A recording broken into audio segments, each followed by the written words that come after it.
Assalamualaikum warahmatullahi wabarakatuh. Kembali lagi sahabat Pendikar Pecahangon, kita ketemu lagi di channel Pendikar Pecahangon bersama saya Gunadi Widinur Cahyo. Nah sahabat, kembali kita akan mengambil hikmah belajar dari sebuah kisah. Kali ini masih kisah yang terjadi di masa Khalifah Umar bin Khattab.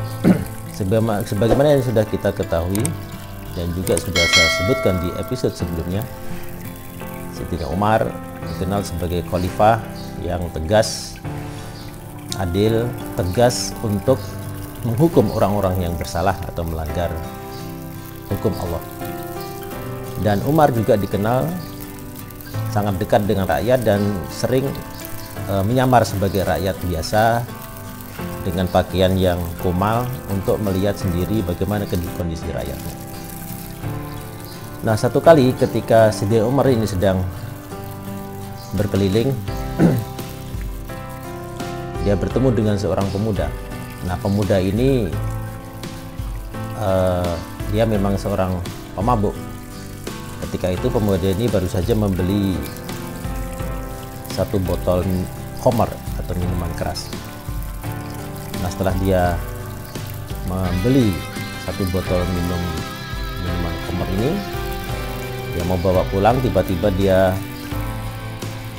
dari jauh melihat Sayyidina Umar sedang berjalan ke arahnya, dia ketakutan. Nah, jadi pemuda ini sangat ketakutan karena dia tahu apa yang akan terjadi jika dia diketahui oleh Sayyidina Umar bahwa dia membawa sebotol khamar.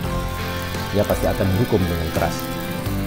Nah, bahkan dalam satu kisah Sayyidina Umar juga pernah menghukum putranya sendiri karena juga telah minum khamar ini. Nah karena ketakutannya, tiba-tiba pemuda ini berniat ingin bertobat. Dia menghentikan kebiasaannya minum minuman keras. Kemudian dia sembunyikan botol khamarnya ini karena takut ketahuan sama Sayyidina Umar. Pada saat yang sempit itu timbul niat di hati pemuda tersebut untuk benar-benar bertobat. Dia ingin sekali berniat untuk menghentikan kebiasaannya minum minuman keras, dan ternyata niatnya ini telah diketahui oleh Allah, telah dicatat sama Allah, sehingga Allah memberikan pertolongan dan menyayangi pemuda ini. Nah, kenapa kok Allah menyayangi pemuda ini? Ketika kemudian Sayyidina Umar mendekati ke arah pemuda tersebut dan Sayyidina Umar melihat bahwa pemuda ini menyembunyikan sesuatu di balik bajunya, maka Sayyidina Umar menegur pemuda tersebut. Apa yang kau bawa itu? Tanya Sayyidina Umar. Kemudian jawab pemuda tersebut, ini apa? Botol apa? Botol madu, kata si pemuda tersebut. Jadi karena takutnya, si pemuda ini tidak berani berkata terus terang bahwa botol itu berisi khamar. Kemudian kata Sayyidina Umar, coba bawa ke sini. Si pemuda tidak bisa mengelak apa-apa karena sudah berdiri berhadapan dengan Sayyidina Umar. Ya, kalaupun dia lari tentu akan ditangkap. Maka mau tidak mau dia menyerahkan botol yang dia sembunyikan tersebut. Ini ya Amirul Mukminin. Diserahkannya botol tersebut, kemudian oleh Umar dicium, dan karena tidak tercium bau yang aneh, kemudian Sayyidina Umar memasukkan jarinya ke dalam cairan yang ada di dalam botol tersebut. Nah kemudian setelah dimasukkan jarinya, kemudian dicicipin sedikit. Nah, ketika itu si pemuda merasa ketakutan karena ini ketangkap basah nih. Nah, mungkin lagi dia mengelak. Tetapi kemudian dia terkejut dan heran ketika Sayyidina Umar kemudian berkata, "Oh iya benar, ini madu." Nah, karena Sayyidina Umar telah mencicipi sendiri bahwa itu madu, kemudian dikembalikannya botol tersebut kepada pemuda. Nah, begitu menerima botol minumannya kembali, si pemuda ini terheran-heran sendiri. Tentu saja si pemuda ini tidak cerita kepada Sayyidina Umar bahwa botol itu sebenarnya berisi khamr. Dan si pemuda ini juga terheran-heran sendiri. Loh, dia yakin betul bahwa botol itu tadi berisi khamr. Lalu dia cicipi sendiri seperti yang dilakukan oleh Sayyidina Umar. Ya, dicicipi, dia masukkan jarinya. Nah, karena dia tadi sudah berniat bertobat, tentu dia nggak ingin lagi minum khamr tersebut, maka dia cicipin sedikit saja. Ya, karena kan kalau yang namanya khamr walaupun sedikit tetap haram. Tapi dia hanya ingin membuktikan betul nggak ini isinya sudah berubah jadi madu. Ketika dicicipin,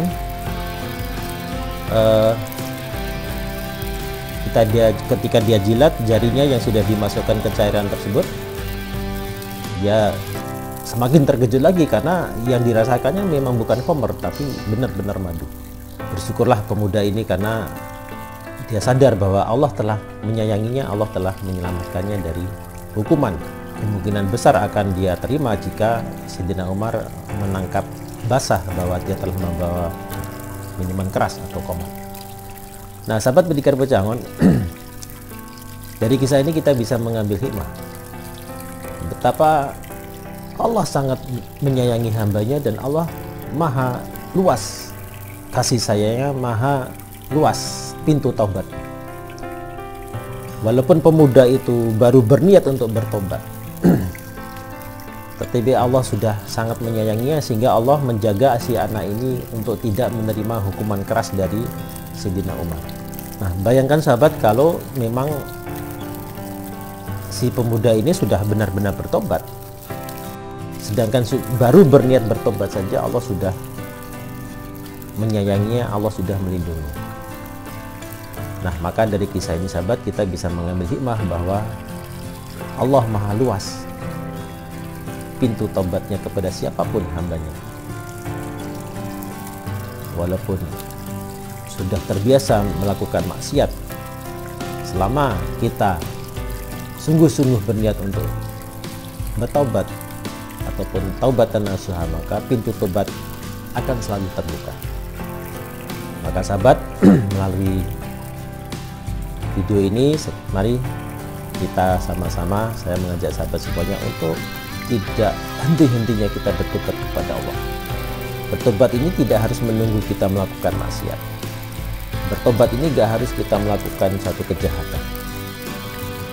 Ya, karena tanpa kita sadari sehari-hari kita bisa saja melakukan satu kesalahan. Tanpa kita sadari kita sering khilaf dalam hidup ini, maka sudah selayaknya, sudah sepantasnya untuk kita selalu bertobat kepada Allah setiap saat, setiap waktu. Kita harus yakin bahwa Allah maha menyayangi seluruh makhluknya dan Allah maha luas ampunannya. Maka sangatlah merugi jika kita tidak melakukan pertobatan dengan sungguh-sungguh dan secepatnya, karena belum tentu besok kita masih diberikan umur panjang. Maka jangan tunda, jangan ulur-ulur waktu untuk bertobat. Nah, melalui kisah para nabi kita juga telah diberikan contoh, mulai dari Nabi Adam alaihissalam yang walaupun iblis walaupun pelanggarannya dilakukan Nabi Adam alaihissalam di surga itu karena godaan dan bisikan setan atau iblis, tetapi Nabi Adam alaihissalam tidak pernah menyalahkan iblis. Justru Nabi Adam alaihissalam menyalahkan diri sendiri. mengaku telah menzalimi diri sendiri dan bertobat kepada Allah.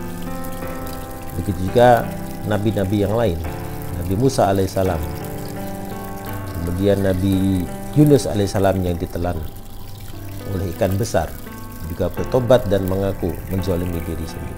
Sahabat Pendidikan Pecahangon, mudah-mudahan kisah ini bermanfaat selain untuk diri saya sendiri dan juga untuk sahabat semuanya.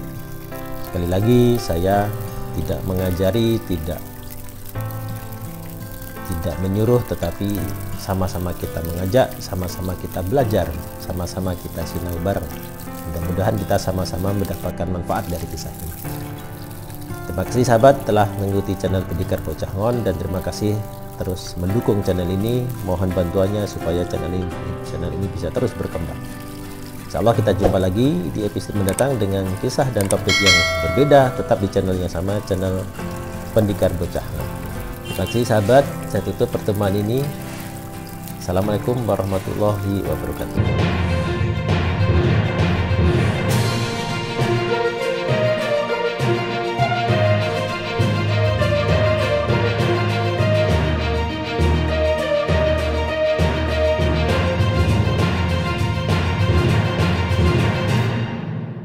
Tentu saja dia tidak cerita terus terang kepada Sayyidina Umar bahwa botol itu isinya sebetulnya adalah madu.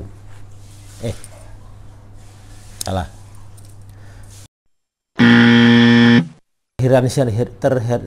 Terdor.